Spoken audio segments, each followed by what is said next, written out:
go. It Like says we're in a we're racetrack. live. Did we do it? I think I we don't did know. the It says thing. live. We did the thing. I I didn't did do the shit. thing. Oh, look at that. We did it. All right. Go team. Everyone made Alright. it home safely. Yeah, I made it all of 4 minutes down the road. Some people didn't even make it. Yeah, there was a big influx of that this year. Oh, no. It was only like 3 people. That's not a big influx. Did Last anyone get? year, I don't know if there have been any though the last few years. Oh, there's usually a couple. Yeah, there's usually a few. Did anyone try to come home and they wouldn't let them? They got stuck in your country. Did you kidnap anybody from up here? As far as I know, no. No. There's a I couple that haven't you could heard keep. anybody say. I haven't heard anybody say I'm coming back to Moncton. I need a place to crash. And a league to bowl on. Yeah. Well, I gotta say, it was a weird one sitting home watching this tournament after being there for so many years. I did enjoy it. I gotta say, I kind of did enjoy the coverage. I thought the coverage was phenomenal. All right, probably the best coverage we've ever had in that tournament. Yeah. What was there? They were. Listen, I can't remember who it was. Somebody came in the bowling alley. They said, "Where am I?" I said, "What do you mean?" I said, "There's like 12 cameras going all at once. Like, who's watching? What am I watching?" I'm like, "Hey, man, it's the way of the world. It's just everybody's got a phone. Everybody's recording. Everybody's You're, got people who want to yeah, watch." you're like, there's 80 people watching this one. There's 62 watching that one. Yeah. Yeah. It's crazy. Why isn't this pausing? Thank you. Trying to watch Smack. Okay. You're trying to watch Raw, are you? No, I'm not trying to. It's just popping up on my feed. In case you're not watching, Dominic and John Cena apparently is a thing tonight. Aw, no spoilers, man. It already happened, so technically it's not a spoiler. Yes, it is because I haven't watched it yet. Grand Slam champion. I thought you were just Oh. watching it. No, I turned it off because we're doing this. Oh, fuck me then, I guess. God, what a dummy. Yeah, no, I figured that was happening because they were saying they were going to give him the belt, which makes me think that Sheamus is going to be Cena's last opponent because then Sheamus becomes the Intercontinental Champion, which he always wanted to be. So it's kind of comes, and then he can give the belt to Sheamus, and then Sheamus can be the one to retire him. But I'm just We'll pulling see. up the standings and stuff from this past week. yeah, All right, ladies and gentlemen, welcome to a Rippin' the Rack podcast, episode number 167. I am your host, John Steiner, and we got a lot to talk about today. As you guys all know, we just had the World Championships just last week, and we also had the ladies Can-Ams up there in Nova Scotia. We'll be touching on that briefly as well. I believe Calvin has all the stats ready to go for that tournament. that I do. I think I do too somewhere. Definitely saved that. But before we begin, let's introduce the crew. On the top right from the looks of it tonight, we have the one and only Adam Schefter of Candlepin Bowling. Max Schefter. Upstairs, I was allowed in the house. I'm not in the basement anymore. And I'm ready to talk about the Worlds. And I got 3 letters for you guys. CPL, baby. That's what I'm going to say for now. On the bottom, he is the bottom left, I should say. He is the king of the north, one Calvin Locke. Shut up. Can we mute Josh Daly? I can't already? stand this guy. I can't stand him already. Oh, Can we just that's mute right. him? Oh, this guy right here? Yeah, that guy. Can we mute him? Yeah, I can't stand that guy. But hello, everybody. As you could tell, I have no voice. Lots of screaming and hollering throughout the week. And, nice and dry here in Canada, so it's not getting any better. And on the and on the bottom right, he is the one that lives way up there on the east coast of Maine. He is the one and only Coastal Crusader, Brian Atherton. What's going on, everybody? We talk about some worlds. We had some big strings thrown. Calvin stayed out of the hospital. I had one of my predictions right. It was a good week. Nobody went to the hospital this week, right? Pretty sure. I don't think so. There you go. That's It's been a good. good week to go. It's like free. Isn't it free? Isn't it free to go to all your hospitals anyways? Oh yeah. Well, for I mean, Americans, Shit. it was free to go to your hospital too, but I just had to go through my Canadian insurance, so it was That's great. good. Good news. Good news that we stayed out of the hospital this time. Proud of you, Yeah, bud. yeah. I had my surgeon on hand at the bowling alley every day. She took care of me. She fixed my nails up. She cleaned me up. It was good. All right. Where do you guys want to get started? Want to get started on how the world's played out? You want to go over stats? We can do that. We could do whatever. Let's just kind of go through it Monday. through the round robin and then work our way through the playoffs. should we start with a knockout? Oh yeah, the singles. The singles knockout. Yes, we can do that. Nobody had this guy on their bingo card. Troy Fournier. Congratulations, buddy. That Yes, was sir. a hell of a run. Hell of a run. I can't remember. Somebody posted it earlier.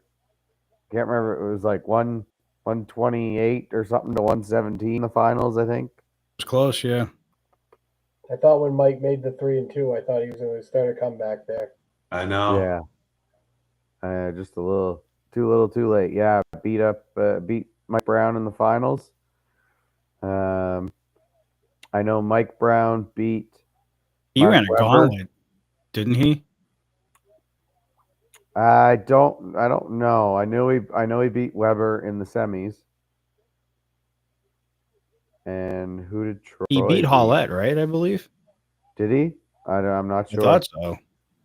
I didn't see it. Nobody posted. Well, let's first talk a little bit about that. Okay, go ahead. Because as most people know, there you go. Thank you, Anthony. 120 to 115. Usually the singles goes after the round robin is over. It goes, one shift bowls and then another shift bowls.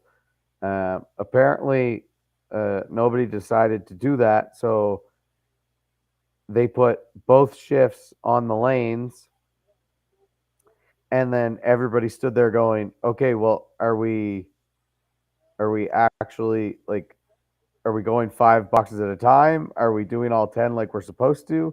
What is going on?" And then once we started, half the lanes were doing 5 and 5, and half the lanes were doing 10 at a time. So it was it seems to be like of a Canadian tradition that it's just a clusterfuck every time it comes here, and people are trying to run it, and it just doesn't work right. It ended up getting worked out. I kind of like it that way. I like that the first round or even the first 2 rounds, I like that it goes 5 and 5 so that you're not burning yourself out real quick, and that way I think that preserves it a little, and it gives a little more competition come the finals, because that way, I looked at some of the scores, and aside from Matt Cormier and Nate LeBlanc, when they went like 156 to 148, there's always, and I think except for me and Chris Ryder last year, where it went 129 to 128, there's usually one guy who's like 105 or 112 or 100 even. Like I think one score I saw Mike Hall beat Bobby Witt. It was 184 to 104 or something like that. Like there's always just one guy who's completely burnt out because he went through a little gauntlet. So I like that the first 2 rounds you go 5 and then you sit, and then 5 and then you sit. Like it's good that way. I think they should keep it that way. And then once you get to the quarterfinals or the semifinals, then you go everybody bowls, everybody bowls, everybody bowls. And it's nonstop. So, yeah, it's nonstop. Like I like that. And plus, you don't have to wait for that next shift to get started. You don't have to call the lanes out for the next shift. You just go 5 and 5 and 5 and 5 and 5, and then you get 2 rounds done in one. So you save that extra, say, 20 minutes or whatever. So Yeah, that seems like a good plan. I like that one. yeah, I like that way. And they also did it a little differently. They didn't do it bracket style. They did it a reseeding, which I think should be the way it goes anyways. I think it should always have been that way. But I know they usually do it bracket style. But I think you should do reseeding. The one seed should always have that advantage. They got that advantage, even though, as we all know, the top 32 doesn't make a difference because I don't even remember the last time a one seed actually won the whole thing. Or get out of the first round. Or a lot of them get out of the Yeah. first round. So, it's a couple of those situations that I think it helps. I think you should reseed. That one seed should get the advantage. They should be able to play the lower seeds every time. But that also takes a little bit of time to get going. You know who the 3 bottom seeds were this year? I know one was Chris Merrill. Chris Merrill, Danny Harris, Charlie Collins. Yes. Yeah. Yeah, those are your bottom 3 seeds. So if you were fortunate enough to finish top 3, you get to face one of those guys. Charlie actually ended up 4th because I bowled him first round. He had the higher single. He tied. He tied Yeah. with Jay Cook. Yeah. Yeah. But you're right that tournament is a make it in, and then the seeds don't mean shit. It means nothing. No. It Exactly. just, you know what I mean? So, I mean, I get your point about the reseeding, but Yeah. again, it probably doesn't matter. But yeah, no, I get it. No. 6'10"? 6'10" was that the cut? 6'10" was the Yes. cut. Yeah. And Merrill was the only one because there was one. Garrett Martin, I think, was 609. Garrett Martin, 609. Bobby Kite, 608. A couple 607s. Adam Monson and Nate LeBlanc. Yeah, a lot of guys were close. A lot of guys probably went to bed that night thinking about that one mark. You know? Or that one night knows? that they make. Yeah. We got a couple questions here, all from Wayne from the looks of it. Is fingernail length actually a thing for bowlers? Calvin, you can probably attest to this. For me, yes. The way and surprisingly, it wasn't even my finger that I actually had to go to the hospital for. It was my pinky this year because I tried to change my style so that I didn't get my finger blistered and ended up getting my other finger blistered. So the way I snapped the ball off my fingers, I put a lot of I don't know, like emphasis on the last 2 fingers. So these 2 here. So they are the ones that are usually pushed up. So I have to clip my nails nice and short.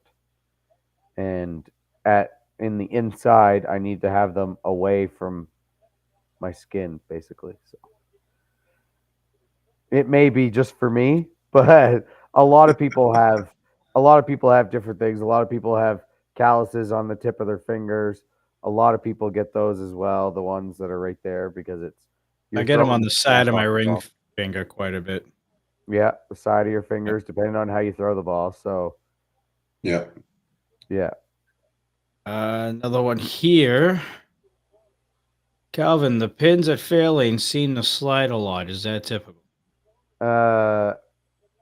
Yes and no. A lot, I wouldn't say, but they usually do slide, a fair amount if you hit them a certain way. And I found they were a little sloppier than normal, but they were indicative of fair lanes in general. The first 1 to 12 lanes are tough, and 13 to 24 aren't as tough, but still tough. You're still not going to get many favorable breaks in the head pin. You may get a little extra side action. I have found over the last 3 or 4 weeks that just inside the 2 and 3 pin is the best way to go because you can break up the 4 horsemen a lot easier. And the outside of the 2 and 3 pin are as well just as good because you can, if you throw a little spinny ball with a little bit of speed behind it, you can break up a lot of stuff. And I saw a lot of backdoor strikes. Hey, MTNT legend Chris Hollett told me one day that he's only aiming for the inside of the 2 or 3 pin. He's not even looking at the head pin necessarily. He's just trying to throw the ball on the inside of that 2 pin or the inside of that 3 pin or anywhere in between, and he's happy, right? Because that's a good ball, right? That's a good ball. You're trying to hit a candle pin that's that wide. So if you give yourself a little bit more of a pocket like that, you know what I mean? It kind of makes it psychologically a little easier to throw it in there. Yeah. But yeah, you're right. Especially with that side spin, if you get inside that 2 or 3 pin, yeah, you're looking at like 7 or 8 every time. Yeah, for sure. I got to tell you what it looks like from the outside. Like this year, watching the pin action on stream, which was really cool, seeing the pins up close. You know, because you usually see it from the bowler's point of view. There's so much more to it than just the pins that come off or out of the gutters and knock over other pins. It's like it'll take a simple 2-in-1, and then a pin that would normally just fall down and get sucked up in the gutter at a normal lane in the US. It comes out and it becomes part of the shot. Like it goes up against a pin or it turns and It almost makes glides. like, what's that? It almost glides once it hits the gutter. It doesn't just stop in the gutter. You know, they're not really flat. I would say they're almost like I don't know, slightly indented. Yeah. Yeah, indented towards the center. So a lot of times you would see wood on both sides of the lane coming at each other, meeting in the middle, turning, right? And then a shot is just a totally different shot now than it was if they had to cut over the pins or make the shot clean. So I just saw a ton of that. And then if it was a lot of it, like if you hit your objects or if you put it in the pocket of where you needed to hit that spare, it was just blown up. Like the wood was everywhere. So yeah, no, that makes a big difference. Big difference. Yeah, really does. Kind of cover this a little bit. Can you comment on the pin action generally during Worlds? Which we basically kind of covered that for the most part. Yeah, for the most part, there was a fairly good pin action. I mean, I'm pretty sure. I think I looked at it, and Academy was high pinfall, and they only averaged 619, I think, for the week. So I mean, which is good, but you know, for the Worlds, and that's the best team all week. That's pretty rough. Yeah. Yeah, only 4 teams averaged over 600 on those lane conditions. You know, Yeah, you can just see the numbers year to year kind of coming down there a little bit, but yeah, the lowest team was 545. It was Oakland Park, and I think they even got help out from somebody who jumped in. I think Corey Emerson, is that his name? Yeah, he was just there to help out, right? Because a couple other guys got turned around. So who knows how low that would have been. But then 555, 560s, a lot of 560s and 70s. And then, 4 teams over 600. 3 of them are on the right side. We can go over the final standings at least, and then we can kind of expand from there in terms of playoffs and all that stuff. Yeah. On the left side, we'll start with the winners of the division, Drywall Concepts, with 62 points. Just below them in second place came Fenway Academy, 61 points, so they missed the bye by 1 point. A Plus had 52 points. They were the 3 seed. Kingswood Bulletproof had 51 points. They were the 4 seed. And Canada 5 squeezing in the 5th seed with 50 points. And then from there, 6th place was Maria's with 48. 7th was Team USA with 48. 8th place was Birchall's Siding with 42. 9th place was Stars and Strikes with 35. 10th place was Wreck and Roll 264 with 32. 10th place was Mass Holes with 31. And then 12th place was Grapham Flooring with 16. And on the right side, number 1 seed was Exeter or Lucky Strike with 77 points. 2nd seed was Academy Lanes with 76 points. Both buys came in within 1 point. Yeah, and Exeter got that on the very last match. swept all 8 from Academy That's right. I heard about that. to take it by a pin or by a point. Third crazy. place was Outlaw Rides with 58 points. Yeah, Fourth we place. did. Yeah, you did. Fourth place was CPL with 48 points. Fifth place, there you go, Mac. Fifth place was Able Evolve with 47.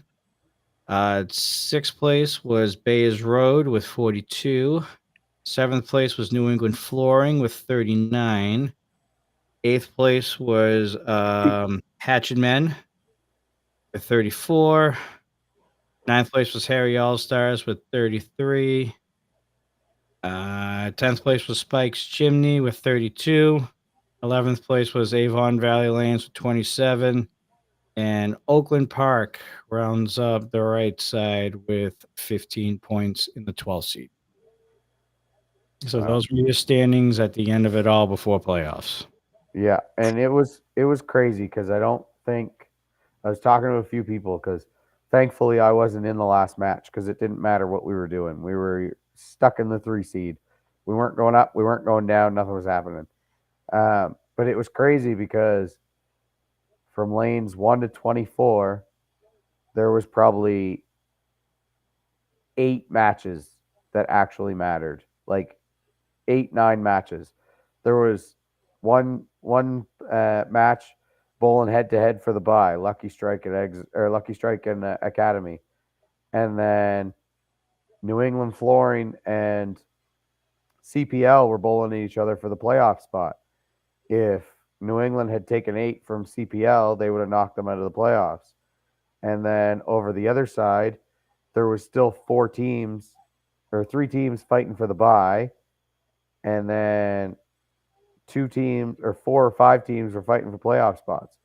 So there was like 6, 8 matches or whatever that all mattered. And I don't think I've ever seen that. There's usually like, oh, if this team gets 2 points, they're in the playoffs. And like this match is going for a bye. And then this match is going for a bye. And then these matches don't really matter. It's just for seeding. But this was all like playoff spots and buys and everything. It was It nuts. knocked out of the playoffs eventually. Yeah, right. And knocked out of the playoffs. Like you had a team could be 2 strings and then they needed 2 points or they were out of the playoffs. Like it was just a crazy fight. Like, and Josh Daly just posted that Maria's missed the playoffs for the first time in 37 years. Well, Sorry. well, not Maria's, but Craig. Yeah. Craig himself. But still. And Okay. they going into the last match, if they had taken 8, they could have knocked out like 3 teams. So it was just a crazy last match for the whole tournament. Was implications everywhere. I think Maria's ended up being a little short on arms, from what it sounded like, just from some injuries, and you know what I mean. Yeah. Guys weren't able to bowl, and then a couple guys didn't go, or at least one guy didn't go, so they were just riding the same guys out. They got a little tired, a little burnt out. That happened with a few teams. You're right about all the races and all the matches. Man, imagine adding that relegation rule, and that would have been cool. Huh? Another 2 matches, 3 matches would have mattered. But they didn't talk about that, so we're not going to talk about that either. Yeah, right? Oh, man. Different day. But hey, I will say we could talk about it next time. Yeah, next time. Or like a couple we're episodes from now, whatever. A little pre-show talk that we were talking about before we went on the air was some of the scoring mistakes that happened, the manual errors, in just looking at it now and seeing Fenway miss the bye by 1. And I mean, they still made the finals, right? So yeah, you know, you could say it didn't matter, but they had a scoring mistake in their second game when they wrote the totals down wrong on their sheet, and they thought they were going to take 6 points, and then when they looked up, they realized that they made a mistake and they only took 4, and they ended up missing the bye by 1. So you know, that's right in the last day. They good on them for not mentally shutting down. I mean, I know guys who would be like just devastated they didn't get the 1 seed, and then their playoff match would be out the window. So they did well to rebound and take care of Abel in the afternoon. And then the CPL, come on, my guys, they bowled so good. Look at their pinfall. If you put their pinfall up, I was looking at it earlier, and I ranked all the teams. CPL was, I think, 13th in pinfall. but I'm telling you, the chemistry matters, and it matters in close matches and being loud, and you even be obnoxious if you want. It doesn't matter. Other teams, it bothers other teams, especially nowadays. Teams aren't as loud as they used to be, but so that you can win matches like that. You can earn, and then they earn their spot in the playoffs with, the 13th highest pinfall, and they ended up finishing fourth in their division. That's just a testament to how good of a team that they are, and team actually matters in this tournament, not just individual bowlers. I have to slightly disagree with you because there are definitely loud teams in that tournament, especially in big matches and everything. Like everybody was loud. You could hear it from lanes 1 to 24. You could hear everybody hooping and hollering when somebody got a big spare or big marks. The Marias and Birchall Sidings match that it came down to the last box, and Freddie came up and threw a triple to win by like 1 or 2 or something like that. Yeah, crazy. Wow. That's good to hear. You love it being loud. That changes everything. It's just the greatest atmosphere. Your match, the right side was kind of boring. Like the way that the Academy Exeter thing was insane. I mean, looking up at the standings all week and seeing Academy having lost like 2 points. I forget, at one point it was like 56-2 or whatever they were. Yeah, we were the 2 points. You were the two. You were the Fuck two. Yeah. You were the two. Again, didn't matter. They were 70-2, I believe, going into one of the days. What's that? They were going into Friday. 70-2, and they don't win the bye. Insane. But this year it didn't seem to matter because both 2 seeds made it to the finals. So, but that was just a crazy race to see that happen on one side. And then you were locked in at third pretty much since day one. I felt like you guys were just there the whole time. Oh, yeah. And then, I guess, fourth and fifth was close. But then after that, I think Abel and CPL might have had it locked up. I'm not sure. Maybe it was a little earlier in the day on Friday. But the most impressive thing to me is that a team full of guys who really don't bowl candlepin came into this tournament and ended up making the playoffs. And they had to face Academy, I think, in the first round, right? And Academy kind of went off on them. Yeah. But you guys said I didn't get to meet a lot of them. I know 3 or 4 of them, but the other guys I don't know. You said they were awesome guys. Looked like they were having fun. Definitely looked like they were having fun when I was watching. And just how cool. Just they don't bowl candlepin, but they come to our world tournament and dominate. Yeah, it was pretty cool. It was a lot of fun. I talked to a lot of them because I did 5-pin for a few years, and I met a lot of them beforehand. So I talked to them when they were there practicing Thursday night or Friday night or Saturday night. I can't remember when they were there. They were there. Oh no, it was Sunday afternoon. They were there practicing, and they were just like, "Yeah, this is something that I've wanted to do." And one guy came up to me and he says, "I know you." I said, "You do?" He said, "Yeah, I watch you on YouTube." And I went, "Well, that's pretty crazy." He goes, "Honestly, I sit at home and all I do is watch candlepin bowling and stuff like that because he's like, this stuff it's so much more fun and it's so much like you guys do team stuff that's so much more like everything." And he goes, "I'm so excited to bowl this week because I want to see how it goes." That's awesome. Yeah, that's awesome. They were into it too. Like you know how you can tell by someone's watching. When I was watching them on the stream, like they have veins popping out of their heads. They were ready to effing go. And anytime I could watch them on stream, I would watch them because it was just it was a treat to watch. And like you said, they all have to spin the ball a little differently, right? When they bowl 5-pin because they don't want to punch through that head pin. Right. So it works. Like newsflash, all candlepin bowlers, if you can do that spin, do it because it's a phenomenal way to get extra pinfall and add to your average. And they're so accurate. Yeah. They're always around the front stick. Yeah, because that's what they need to do, right? That if you go down the side, it's not beneficial because the points on their pins are less because it's 5 points, 5 pins, I guess, or whatever you want to call it, for the head pin, 3 for the 2 side pins, and only 2 for the corner pins.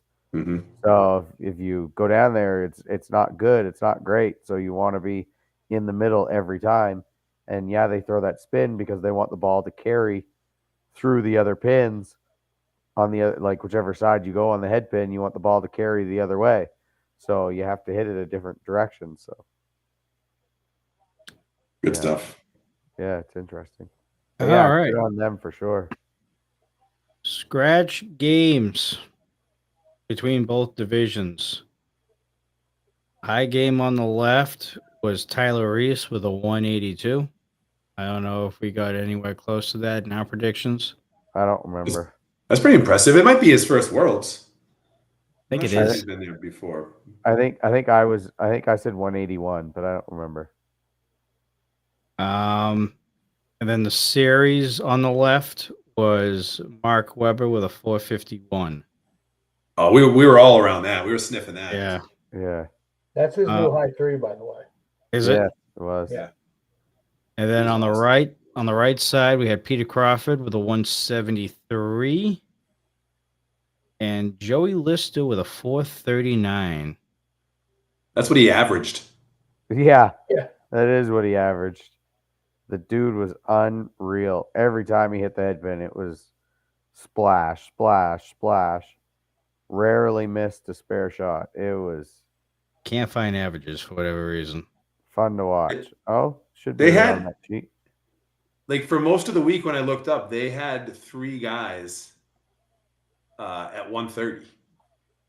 Like it was like Nick and Joey were like 131, 133, and then Jeff was around 130. Jimbo. Sorry. Oh yeah, that's right. Jimbo. Yeah, Jimbo. But I think Leach was right there with him too, like high 120s. Spiller or Weber. Weber was 126 on the other side. He got the high average there. And Joey technically had the high average at 131, but he didn't have enough strings to claim the high average. By one yeah. game. Jimbo was 129. Nick Leach was 126. The bottom of the last page? Yeah, well, it should be the last like 4 pages. Oh, I see it. I see it. Okay. Yeah. Yeah. All right. You guys already named him. Tyler Yeah. O'Brien. Sportsmanship and respect for the 5-pin team shouldn't go unnoticed. We crowd gave them a standing ovation at the end while they did team pictures. Oh, I love to hear that. That's good stuff. Yeah. They did I'm not after they surprised lost. one of my CPL guys giving standing ovations. CPL's full of class. It was Hey, guys. it was the whole bowling alley, and it was not started with CPL. It was started with Academy, who was clapping. So after they smoked them by about 200 pins. Anybody want to go over playoffs? And the I- eventual winners? Playoffs. The playoffs.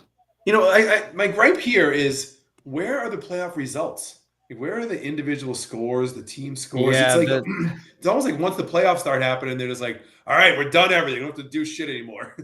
Well, Not gonna post. they posted, but I mean, I'm looking at Fairlanes right now. The only thing that they did was like A+ over CPL. That's it. That's it. Academy Lanes over Canada 5.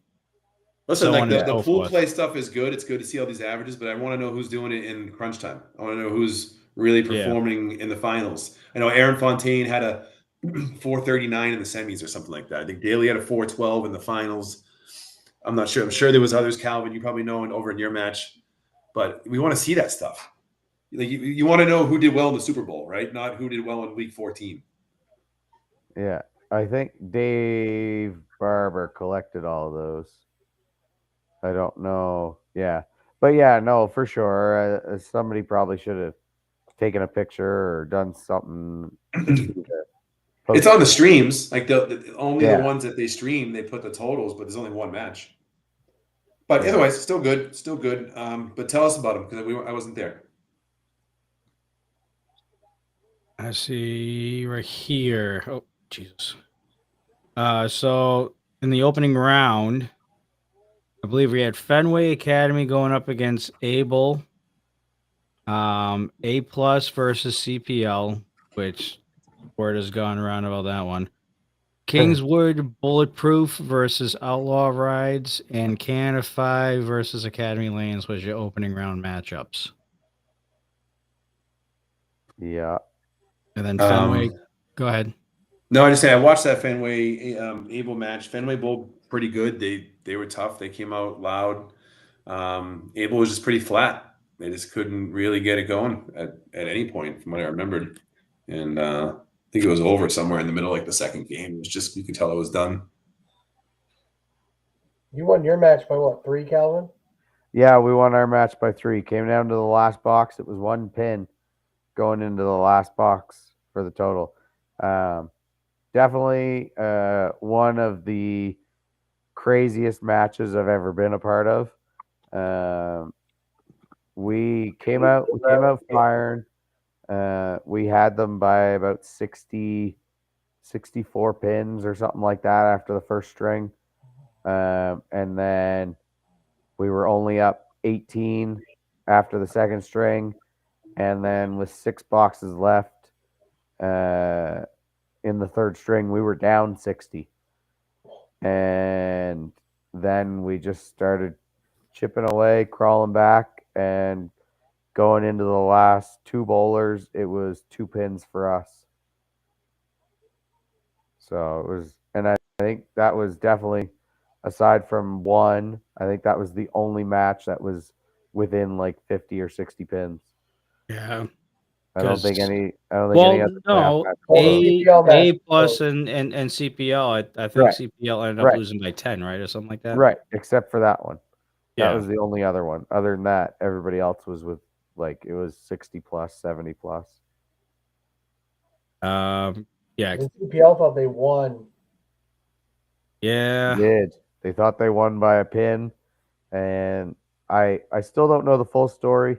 If somebody's in here who's listening who was part of that match, I don't know if there was a 10-pin adding mistake, or CPL had a 10-pin adding mistake themselves, because I believe only Nate on A plus was the one who thought they had lost. Everybody else thought that, or knew that they had won.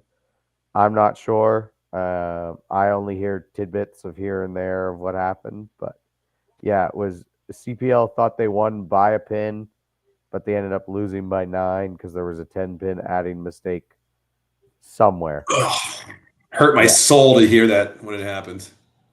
Yeah.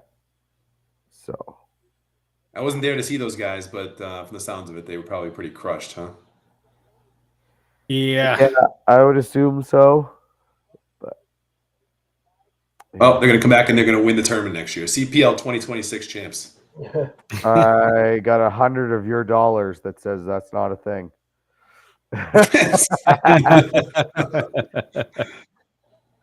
Academy Lane beat Canada 5. And yeah, A plus beat Central Park. And then the following matches. Johnny, hold on. Nico wanted to know how you have an adding mistake. Well, I mean, it's all manual. Everything is manual. Everything's handwritten at Moncton. Yeah, there wasn't automatic scoring this week. It was all done via the overhead projectors. Yeah, the good old way, the old-fashioned way. Yeah. So, and it happens a lot, actually, believe it or not. You know, we might not even have heard of all of them. Those were just the highly impactful ones. Yeah, okay, so I'm not getting Saturdays. Oh. It went from A plus over CPL to congratulations to Academy Lane. So that's about as much as I got.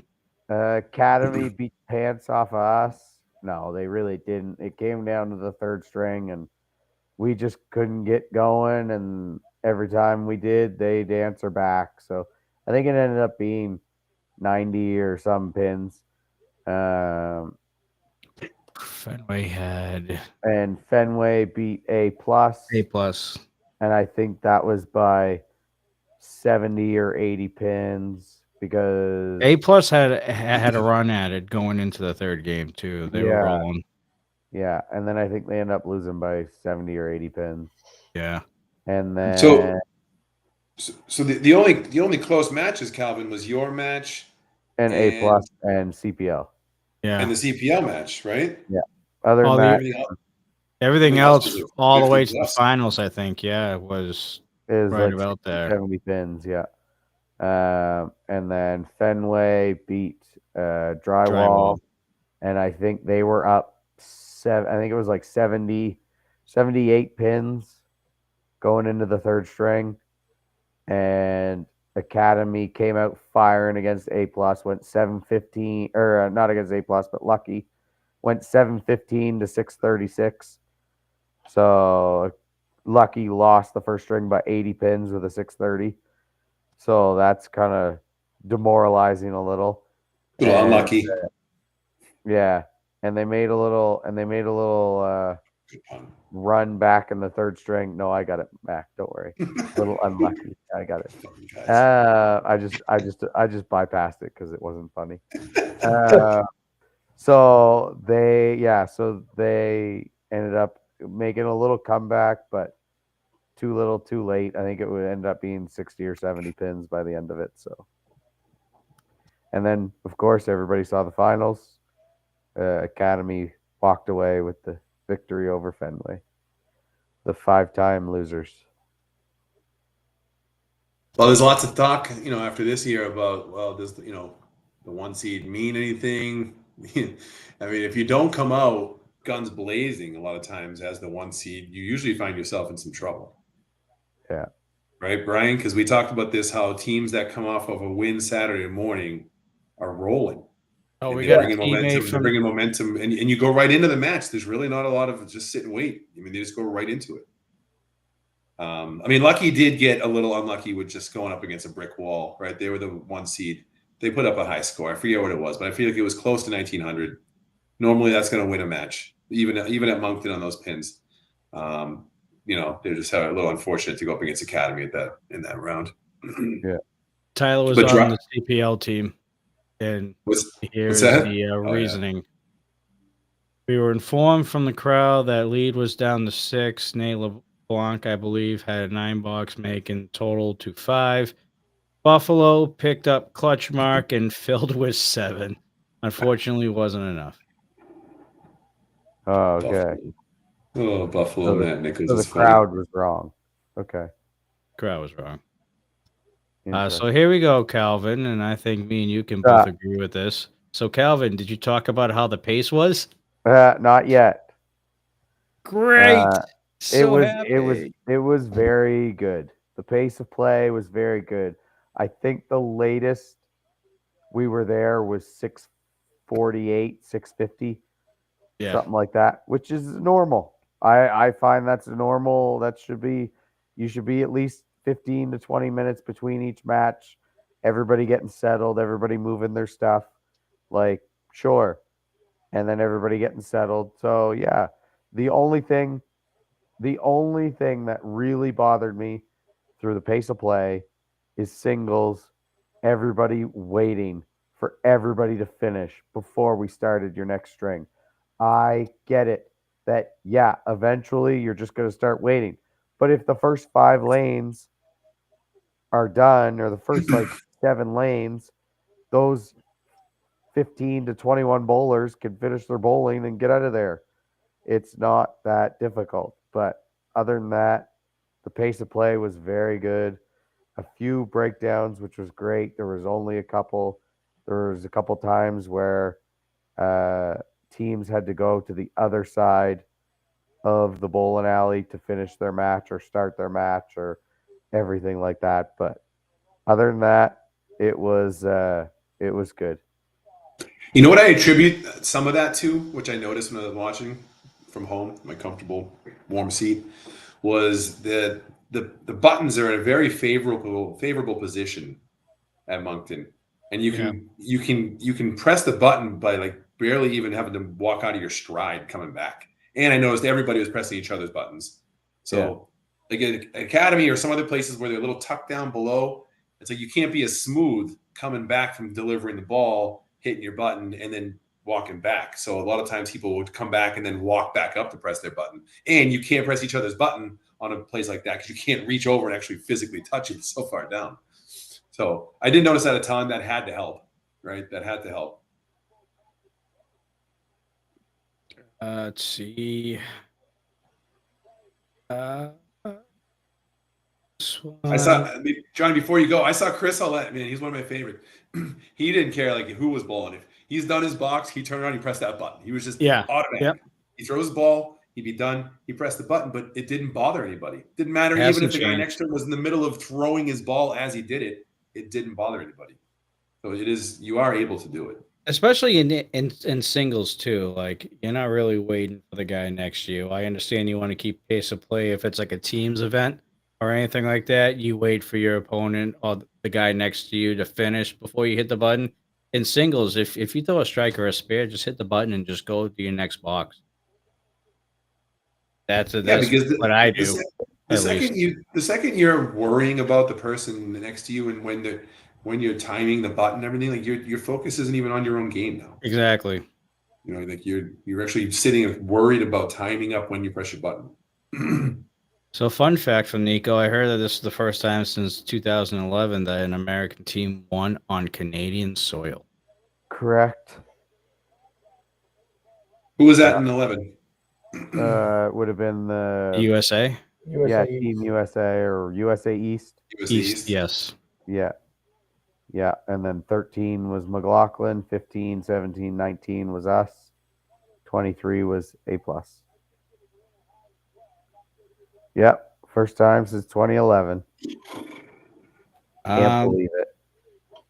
So Cabby Lanes is your two-time defending back-to-back world champions.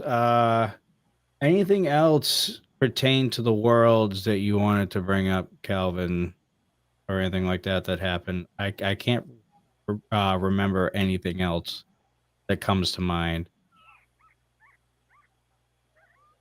I will say that Academy Lanes is now looking to be, the next McLaughlin TNT type of dynasty. I mean, they have 3 out of 4 now. Yeah. And barring big changes, I easily see another 3, 4, 5 coming. They're gonna be hard. They're hard to beat. That's for sure. No, I don't think so. Everything ran smoothly. Couple breakdowns. That was it. Yeah. I mean, very, very well done by the Fairlane staff. Anytime there was a breakdown, it was, like I said, there was one breakdown, lane 17, that didn't end up getting fixed. But aside from that, it was very good. The staff was good. The food truck that they have every year is good. Yeah, it was well done. It was good. Didn't have many complaints. Told one guy to not bang the ball rack, but he knows. I told him. Other than that, no, it was good. Yeah, good week. I will say, just regarding the finals, the Fenway now 3 years in a row, right? And I come from Fenway. I was on Fenway. We lost to Calvin multiple times. It's not fun losing in the finals. I'm pretty sure those guys aren't happy with just getting there anymore, right? So, but looking at strings bowled, I'm looking at Fenway's roster. 3 guys were over 30 during the week, and they were awesome, right? So you can see, like, yeah, I mean, sure, why take them out? But I think we've even heard from them and seen some posts that there was some tired arms in that match come the finals. And the score that Academy put up, I mean, they put up all great scores, but I think that was their lowest in the playoffs, was in the finals, right? Just a little over 1,800. It was a beatable score. And if Fenway's ever going to look back at one of the ones, and I know they were within one ball from winning one, but this was attainable. I think that this was attainable, but I think it's a little bit of a lesson that you do need to cycle in your guys, and you need to use your team, especially when you have capable guys. And you can't just stick with what's winning, because if you're going to win the whole week, then you're never going to change the lineup. So you got to manage the lineup. You got to manage your roster to be fresh for all the way through. And that's just to me, that's a lot of strings to see 3 guys bowl. I knew Chris didn't sit, but I didn't know Joey only sat one match and Timmy only sat one string. And I forget what their that's total a lot was of in the strings finals. to ask for. Yeah. Well, right, and they didn't get the bye, so then they all bowled the playoffs. Exactly. Yeah. I mean, They bowled, you're looking at almost 50 games, roughly. Yeah, and then we know they're tired. I mean, who wouldn't be, right? So it's just one of those things. That's why I like to say, just bowl your roster. Go with the guys that you want to bowl with. Don't bring people along to just kind of have them hang around. Some really capable bowlers there. There's some other teams that did the same thing. You're going to see guys are tired at the end. Yeah. So it's all just from a high level view. Fenway, probably more than half of their matches that week scored higher than what Academy bowled in the finals. So they were right there. Still a great week. I mean, getting in the finals 3 years in a row is crazy hard to do. Anyways, I mean, that's a great feat.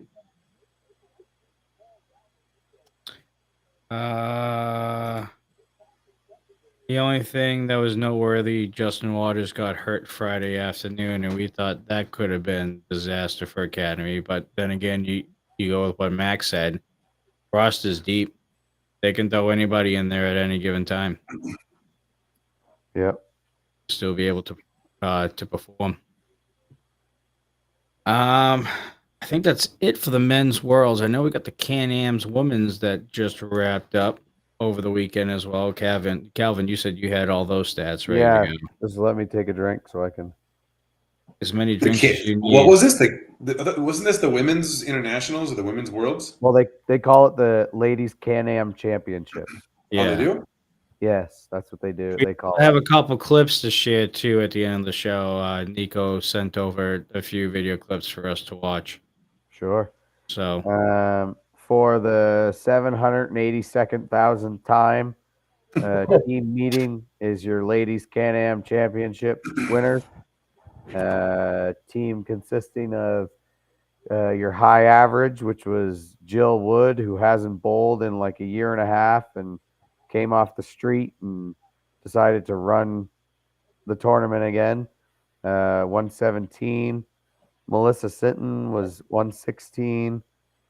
Shannon Scribner averaged 108. Tasha Murray, Amanda Carroll, Brooke Anton Betteridge, and I think there's one more that I'm missing, but I can't recall. But anyways, those ladies were the winners. Riverwalk Boutwells combination was second place, only 2 points behind. Team meeting only lost one string the entire weekend. I don't know who it was to, but they lost one string. Riverwalk Boutwells was 30-4. Exeter Lanes was 28-6. Fourth place was Laura and Trudy's girls at 26-8. And there was a tie for fifth. Hanwell Health and Wellness and She Unit at 22-12. But yes, Jill Wood was the high average. Melissa Sinton, Glennis McKinley was third at 112. Sharon Britton was fourth at 112. And then Cindy Harridan, 110. So those were the top 5 averages for the women. Where's that? Where can I find that? Where's that posted? I don't know that it's posted anywhere. I thought I saw it. So how did you get them? I got it from somebody who was there. It was posted. I saw it on the chat. Oh, it might have been. I'm not entirely sure though. Might have been somewhere, but yeah, I got somebody took a picture for me. She probably wanted me to talk about her, but so.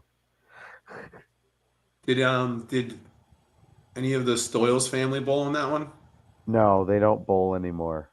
None of them. Not even Tanya. No, Tanya Ritchie doesn't bowl, and neither does Kelly Stoyles.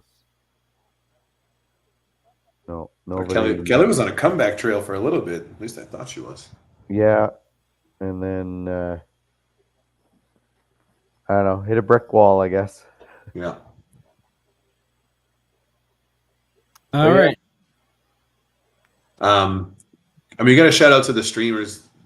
They killed it, just bringing the coverage home and to all the viewers. Oh, yeah. I think at one point I was watching one of the streams and there was like 490 people, which it doesn't sound like a lot, but from a lot of the other videos that we see over the years, there's 10, 12, 15 people, so that's a lot. And I mean, the energy that they brought all day, every day. Duncan, fantastic. Paul was great. Greg was awesome. There was a Canadian young kid. Was that something Boudreau? All I could think of was John Boudreau every time he was. Aiden Boudreau. He had some energy. It was just great. I just think it's great. I think it's only going to get better, from here on out. And we're pumped to have the coverage. I know everyone loves it that can't make it to the tournament. For sure. Any other outlying topics that we want to talk about before we get into like video clips and all that stuff? Anything you guys want to bring up that's relevant to the game? No, I don't think No, so. I don't think anything this episode here. We got some things in the works that we'll talk about in the coming months. But yeah, no, let's go on to some of these clips. I'm excited to see what it looks like when you show some clips. All right. Let's see here. Now, these were links sent to me. They weren't actually like the actual clip pulled. So we're basically going into a couple pages and Facebook and YouTube pages. So some of them might not be the greatest of quality. Ideally, if you guys can, just block them. Don't send me the link. Just send me the actual clip itself. And then it will be a lot easier for me just to plug in here and then just hit a button. But these are going to be links. So we'll start with this one right here. I think this one's going to be very interesting. Oh yeah, you this guys one. saw this. This one was fun. Let me just make sure that it's showing on stream. Since we're on a delay. If you guys are watching on YouTube, just make sure you hit that like button on the bottom there. It'll help with the algorithm as well. Don't forget to mention that. All right. So this, bring it back here. This was Jimbo's attempt at a 5-7. I think it's a 5-7. The table and went undefeated in the one string round robin. 23-0. Whoa. Nico, lane 15. That was incredible. The pin tilted over, went down, and stood back up for Jeff Surratt. That 10 pin is not, or that 7 pin is not the 7. Oh, Justin Waters threw a hammer. Yeah, that's cool too. I was going to. So Jeff Surratt. Yeah. Yeah. So wait. So can I go back here? Yeah. So he had the check mark, Yeah. the 6 pin. So Sorry, the 4 pin, the 4 pin flipped over, took the 7 pin out, rolled off the wall, and stood right back up. It stood back up. now I'm looking here. It looks like half that pin is in the flat part of the gutter. Almost. Almost. I think can't it- tell with this because it's blurry as hell. So Yeah. I Well, think It has not to be. good. It has to be more. At least half, right? At least half. I thought maybe it has to be more than half. I always thought it was more than half. Yeah, I think the rule says more than half. The table and went undefeated Have in to watch it again. the one string round robin.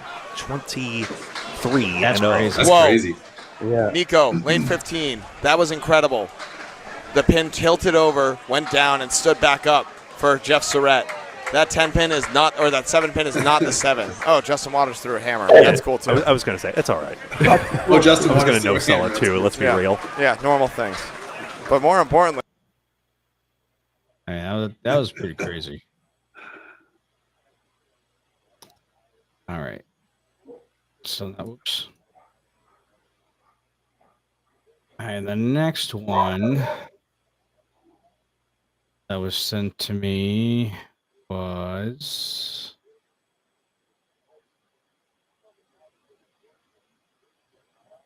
this was a 164 string by Justin Waters.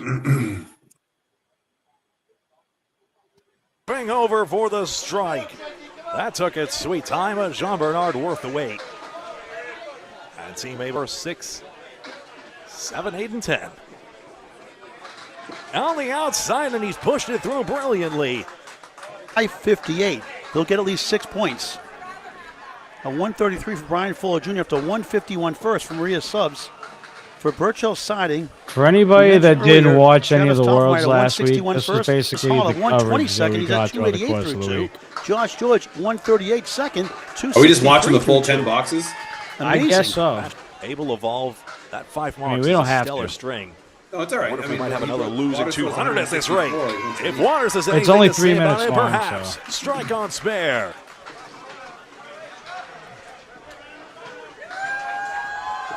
And a head pin hit here, Waters. Like there. I'm sure there are other Let's see clips where that he will shoots it. pull. These Into are the just wood, the that's 3 good. that I got. He has the same delivery and the same Say finish what you will, every he time. played the wood, but it's perfect. And Justin Waters There's on the no front 4 variance. When he marks delivers the still ball and should lets be it go, there is no 1, variance 2, in his 4, delivery. 6, 8, and 10. Waters on a 4-mark chain of his own. 9 and 10. Let's see. Do we want to try to go for the junction? Goes into the cap. It's spinning. And Would you have gone there for that shot? Sorry, I was reading the comments. What? Play that back. I didn't even see that one. Sorry. Okay. So it's the 910 Yeah. with a whole Yeah. bunch of wood right there. Where would you go and you play the shot? You probably got 2 options. You could probably be like where, in between the 9 and the 10, like shooting for that hole almost, or you could ride the wood on the left there, probably low, somewhere low, in the V. I don't know. What do you guys think? I would have gone at the 10 pin. Like 10 pin. I think Add it'd be the 10 pin? Yeah, my ball snaps back, so it would turned it. Oh, I don't know. It's pretty flat on the 10 pin. I don't think I ever would have went there. Yeah. That's why you guys That's are better than me. you want to try to go for the junction? Goes into the cap. It's spinning and winning. We're a little slower. Justin Waters a mark perfect half. Reasonably say the wood is not his friend. And Waters on a spare. Well, I think the 5-10's got a chance for be an anticlimax. Suddenly turning into one. Greg's like our old school, Neither marks. like 1950s baseball announcer And guy. it's 9 apiece. He knows. Might be Al I mean, Michael. you just can't He's help but gr- have he's a great. sense His of humor. voice It's like, is, what are we going to do? Waters Tailor-made only for 5. Boo. On the other hand, would work. Justin Waters is pretty good at getting 10s here. Even better at getting marks. Or this bundle of 5 could take it, but the 3-pin Oh, Hey, now. eventually falls the right way. Drop That's D. for Bernard. Waters splashes into the 3. Here comes the wood. And the head pin wilts, and that's going to be a pretty nice That's target to another aim with the example of backwood. the, Nice of the shot. sidewalls where the wood just came shooting up towards the head pin. Yeah. Yeah. I And mean- the example of how Academy keeps winning. They get all the extra pins. Yeah, I don't think it was just them. Not for nothing, Sean Bernard had a pretty good string this one too. I mean, you couldn't ask for a Yeah. perfect lineup right there for that shot. Sean Bernard, 29 6 over, and marks. he's going to get smoked. And the wood, no, Oh, you wow. can't play it there. It's got to go on the. And Sean Bernard There's has the actually 400th pin been for Justin Waters. around longer Bernard than I thought he would. to cap off at least a 140 string. Good to see him still in there. It was on back. That was an interesting spinning piece of wood to take it out. Waters the 1-8-10 in 140 response, and And he it'll be loses by 20. extremely interesting to see. Left the pin standing. 6th. 7 Suck. fill. Sean Bernard 142. Waters the fill is 8. 164. I love how he says that now too. At the first, I would cringe when he would say 164. Now I think it's great. Doing dart style. It is for a total of 429 pins. Oh, my goodness. This Green Bay Philadelphia game is 0-0 at the half. Wow. And the only thing that can make that exciting is like a Manning cast. Which Could we be need. good. We got to do that. Like Johnny, we got to pick some shows. We got to send some shows around. We all agree on something and just play it like we were just doing, and we just talk about it. Well, I mean, Just shoot the that's shit. the idea, yeah. That is the idea when we have slow weeks. We should actually put like a poll or like a vote. Like if we know that there's not going to be any big tournaments coming up in the next couple weeks, we should do something like, what match from 1989 do you want to watch during Ripping the Rack? Shit like absolutely. that. Then have the people Absolutely, pick because what they want to watch. maybe maybe something came up in that match that sticks out to him. They're like, hey, I want you guys to talk about what happened in this box or how you played this shot or whatever. Yeah, we should definitely do that. Oh, this question. How do Yes. you score a pin that stands back up like that? It is down. Standing deadwood. Now that pin though, it came off the wall in a standing position and then continued to stand. So how do you say, I mean, I understand what you're saying. A down pin is down, but how do you call that in the moment and prove to anybody that pin was down? Like, how do you say it if you're in the match and to say, hey, that pin counts? Well, because I think it went down, spun back up. I don't think it went off the wall standing up. It went down and then spun back up. You think so, but what happens in real time in that match? Yeah. I mean, I assume they seen it, but So what do you think he called it? Or what do you get for the box? Do we know? I have no idea. No clue. No. I don't know And either. then we have one more. I think this is the one. Yep. While he's bringing that up, just an FYI to everybody who attends the 560 tournament, the 560 averages have been posted, so you can look and start making your teams. He also posted requesting all the captains to respond to the post if you're bringing your team back. So anybody who's on here listening, 560 situation has been posted. That's the Fairlanes 5, the Super Bowl 560. Yes, Yeah. sir. Okay. And this last one here. Oh, this is the Matty Bum trick shot. Matty Bum trick shot. Yeah. Yes. Did he throw it behind the back? Yeah. Yeah. That actually, especially with his ball. During working the- nicely. As Matt Harnett and Chris Merrill, all jokes up there now, as these guys all good friends. He does that all the And time. Matt with that Harnett, shot. a little too late, but A+, very thrilled with that finished ball for Matt Harnett. Oh, it would always feel good to finish on the strike, even though if you know you're being eliminated and heading back They home. didn't even see it. Nova did they? Scotia. They didn't Oh, even see it. No, I they don't think had they no saw it. idea. I think they were watching their stream. I don't think they were watching. See Merrill throwing it in his what he face. did. They just said how happy he's that got a his chance. team Oh was my on his gosh. last ball. It almost goes. It's an 8 Yeah. fill for Merrill. 120 now. I think he does it again. And Oh yeah, he fast does bowler it. He does it is, the whole so last spare box. Too. in that 10th box. He can get to 140 with a hammer. He can get to 140 with a hammer. Both bowlers on marks. You should That get neither of them you should get mattering. 20 pins for throwing a strike like that. Fenway Academy already should. taking the 3-string total. They'll be facing drywall concepts here on this stream. We're Oh, gonna, and a banana ball. A banana ball trick play by Matt Harnett. Threw it behind his back, caught it in his motion, and then bowled with it. I like that banana We ball. want Matt reference. Harnett to go in between the Yeah. legs here. 4 fill for Merrill, 134. Matt Harnett. That's what he No, does. he's going to throw a regular one. He's just going to throw a regular one. And goes he spare. finishes with the spare on the diamond. So the official scores here a 614 to 610 win in the string for A+. However, an 1806, 1740.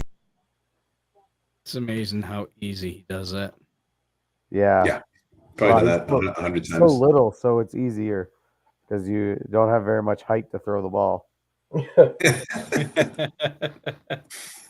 Yeah. Very enjoyable to hear your comments on clips. I appreciate it. First Yeah. week getting into this, so we're gonna try and incorporate as many clips as we can.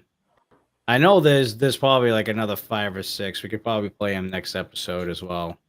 Probably save them, gather them up a little bit, but all in all, I mean, I definitely want to incorporate more clips like that throughout the course of the show.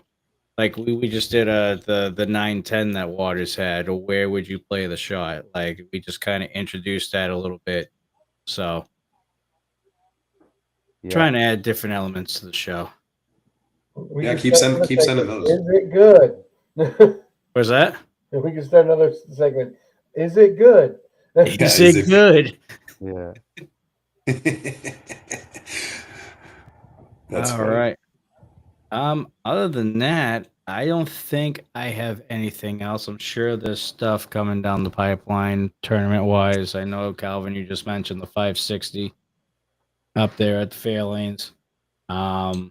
Didn't get any other info on tournaments just yet. I think a Pro Series event is coming up very quick, as well as an Outrun the Bear post as well, from what I heard Candlepin chat today. So there'll be a couple more tournaments coming down the pipeline. I heard several people dropped out of the Outrun the Bear due to world's tiredness. Is that what it is? A week later, get out of here. Let's go. Did you actually get to schedule your ACST match with Southall yet? No, that one kind of got jumped. I think he has to go get himself checked out or something like that. So I'm moving on to week 6 against Dimitri Delis. Hot hand right now. Did you say it? Deis? I don't know. Forget. I think it's Dallas. But yeah, he was up at the Worlds, right? First one for him. Yeah. Hatcheman, I think he was on. Yeah. Did pretty well for himself. Yep. He's actually had a pretty good year so far. And you come back hungry, right? You go to the Worlds that first couple times, you come back, you're hungry, you want to bowl, you're like, let's go. Just want to keep it going. Pro Series is at Bayberry, yes. I believe it's a singles. Right. I think I signed up for that one. Yeah, that's Calvin, you coming down for that? I wish. Now, here's probably going to be a question for another day, and I'm sure we'll touch on this topic as the time gets close. What are we going to do about Easter? Yeah. I heard some chitter chatter that it may be at a different house, still hosted by Lexi. But I don't know how. Easter? Still on Easter. Still hosted by her so that it can still be kind of the Easter Classic, but at a different house for the time. How many lanes? I don't know where it's going to be hosted, so I'm not entirely sure. But I assume Boutwell's Academy, any place that has big amount of lanes. I'm a backer of make it Easter weekend. I know it's different. I know it's going to be a change, but make it Easter weekend. You can have multiple shifts, people that don't want to bowl on Easter itself. And how many bowling alleys would be big enough to host it and keep it the same size anyways? So a 20 stringer shift on Saturday and 20 strings on Sundays, what you're saying? Yep. Yeah, and I don't think it's that important to be there on the spot. Like, you don't have to be there. I mean, if you bowl well Saturday and you're up in the running, my guess is you're going to be back there Sunday night watching anyways. So yeah. But yeah, there's one way to get more people to do it, if that's the goal. I don't know if it is, but yeah. Sure, we'll find that out. I mean, that comment kind of came to my head, and somebody was talking about it up at Worlds last week, and I'm like, oh, maybe we'll mention something. Maybe somebody in chat will have more information on Easter. I know it's months away, but it's definitely one of the bigger tournaments that we have throughout the course of the year. So, sure, we'll talk about it more. That's a big one. Yeah. How would they do it with 3 different rooms and they are a family type? You're talking about Academy? I don't think they would. Yeah, they couldn't do all 3 rooms. It'd have to be the middle room. Because those literally 3 different conditions on 3 different apps. About 3 different sets, I should say. What's the day of the Pro Series event? 22nd, I believe. And we also have Lakeside coming up, Thanksgiving doubles. Sure, we'll be getting more info on that as well. Other than that, I haven't heard from Paul Grant because I think 3 other tournaments are not coming till 2026, so we have time for his stuff. Yeah, we're good. Maybe we can rev up the show. Yeah. Mac, I know you're working on something. You teased it last episode. We weren't ready to talk about it this episode. We'll save some room for the next episode. for you to talk about. I think it's the ICBA and the youth tournament. Yeah, I think the old version of me would have just spouted out with what I heard, but I think it's where people do listen to this show. If it's going to be I don't want to say it's a big story, but at least it's a story as to why things are the way they are, and I'd like to get both sides before we come and discuss it. I think that's only fair to everyone involved, and at least attempt that. And if it can't get that to happen, then we'll just kind of come out with what we've heard and just discuss it. Sounds good. So the next episode of Ripping the Rack will be slated for Monday the 24th, 2 weeks from now. Thanksgiving week. Still on the bye-week schedule. So Yippee-ki-yay. November 24th is the next episode, ladies and gentlemen. And for all of us here on Ripping the Rack, we appreciate all you guys watching as always. Again, make sure you hit that like button on the bottom on the YouTube. Definitely helps with the algorithm, gets this video out there to more people, and at the same time helps the game of candlepin bowling grow even more, even if it's just a show. You can watch the episodes here on the original Ripping the Rack, or I also have it streamed on the backup account as well. Whichever account you prefer, both episodes will be there. Check it out as your leisure. I heard a lot of you guys watch it the next day, which again, greatly appreciate you as always.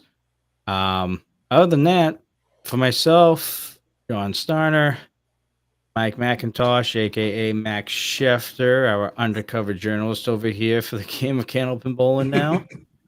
The King of the North, Calvin Locke, and the Coastal Crusader, Brian Athern. We will see you guys on the 24th of November for another episode of Ripping the Rack podcast.